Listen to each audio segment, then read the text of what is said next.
Bonjour, la vidéo d'aujourd'hui est consacrée au vocabulaire des suites numériques. Alors la première chose, c'est de travailler avec une suite et de définir une suite, pardon. Donc on va prendre la suite de nombres que j'écris ici.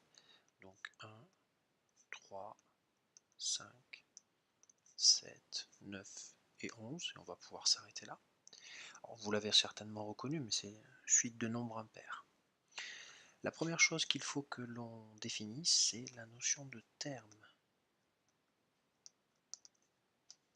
Je vous ferai remarquer que je l'écris sans H, ce n'est pas une faute d'orthographe, puisque tout ce qui, quand on l'écrit avec un H, pardon, c'est-à-dire que l'on parle de toutes les notions thermiques, d'échange de chaleur, de choses comme ça, alors que quand il n'y a pas de H, ben, c'est la définition que l'on va voir maintenant.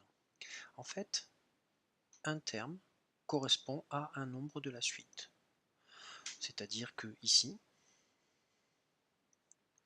ceci c'est le terme égal à 7. C'est sa valeur. Voilà. Le terme égal à 7, il est ici. Ça, c'est le terme qui est égal à 11. Ça, c'est le terme qui est égal à 3. Et ainsi de suite. Donc, c'est un vocabulaire que l'on utilisera assez régulièrement. Quand on parle du terme, on parle du nombre en lui-même. Voilà. La deuxième chose dont il faut qu'on parle, c'est la position d'un terme dans la suite. Donc la position, c'est très simple. Le terme, par exemple, qui est égal à 7, il occupe la position numéro 1, 2, 3, 4. Il est en position 4. Et plutôt que de parler de position, quand on utilise un vocabulaire dédié aux suites, on va plutôt parler de rang. Il est au rang 4.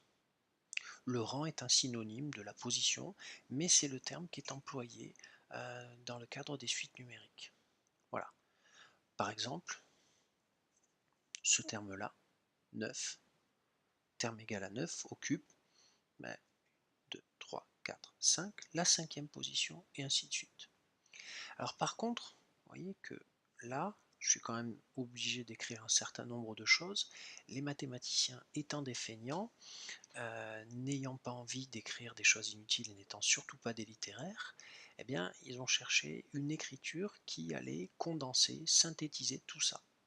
Et l'écriture, elle est la suivante. Alors par exemple, je m'occupe toujours de mon terme qui est égal à 7 et qui est en position 4. Comment est-ce que je vais le noter? Alors déjà, je commence par noter U. U désigne cette suite de nombres-là, pardon.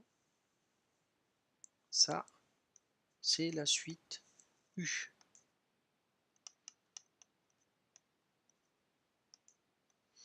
Pourquoi U? Je vous avoue que je ne me suis jamais posé la question.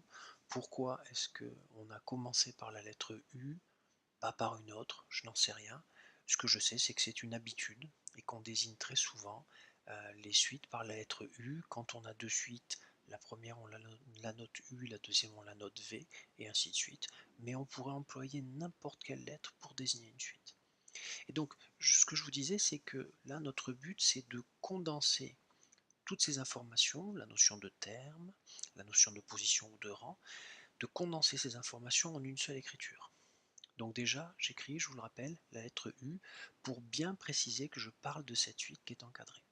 La deuxième chose, c'est que je vais indiquer la position du terme qui m'intéresse. Et je vais l'écrire ici, en petit et en bas. Il s'agit du rang 4. Alors je vais l'écrire en plus gros parce que c'est un petit peu illisible. Donc, position 4, parce que je parle du quatrième terme.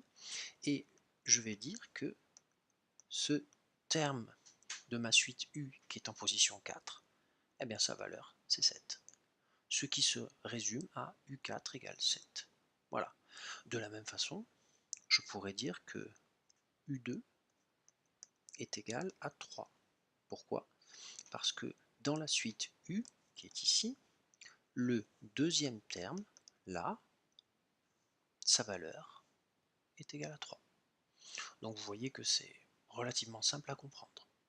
La dernière chose que vous allez rencontrer, c'est la notion d'indice. En fait, c'est là aussi assez simple. L'indice correspond à la valeur du rang. C'est-à-dire que dans U4, on sait que c'est le quatrième terme de notre suite. L'indice est égal à 4. En fait, l'indice, c'est lui. C'est ça. Je vais venir faire ça. Dans U2 qui est égal à 3, eh bien l'indice, d'ailleurs, puisque je parle d'indice, je n'étais pas obligé de préciser la valeur du terme. L'indice, c'est 2. Puisque c'est le deuxième rang, c'est la deuxième position, en fait l'indice est égal à 2. Cette notion d'indice est un petit peu moins souvent employée que la notion de rang. La notion de rang, c'est la position. L'indice, eh bien, c'est le nombre qui désigne la position. En fait, très simplement, quand vous êtes en deuxième position, vous êtes au deuxième rang et l'indice c'est 2. Lorsque vous êtes en 10e position dans votre suite, le rang c'est 10 parce que 10e position et l'indice c'est 10 aussi. Vous voyez, on reparle toujours un petit peu des mêmes choses. Mais ce qu'il faut vraiment comprendre, c'est cette écriture-là. C'est en fait cette écriture-là, bon je l'ai fait pour 2 termes, mais on pourrait le faire pour tous les termes de notre suite, nous renseigne sur 3 choses. Premièrement, de quelle suite on parle? Est-ce qu'il s'agit de la suite U? Est-ce qu'il s'agit de la suite V si on a une deuxième, W si on en a une troisième, etc. etc. Deuxième information, eh bien, la position, le rang. Est-ce que je parle du troisième terme? Est-ce que je parle du premier terme? Est-ce que je parle du sixième terme? Que sais-je?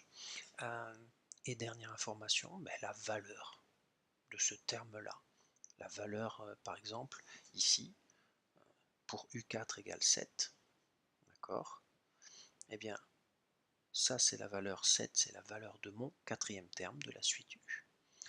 Voilà, mais écoutez, j'espère que cette vidéo vous sera profitable.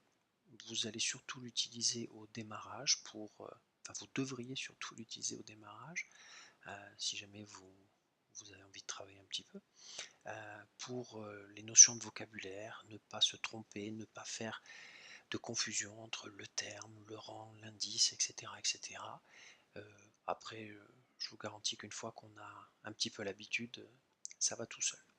Voilà, bah écoutez, j'espère que ça vous sera très utile. Je vous souhaite bon courage et je vous dis à bientôt. Au revoir.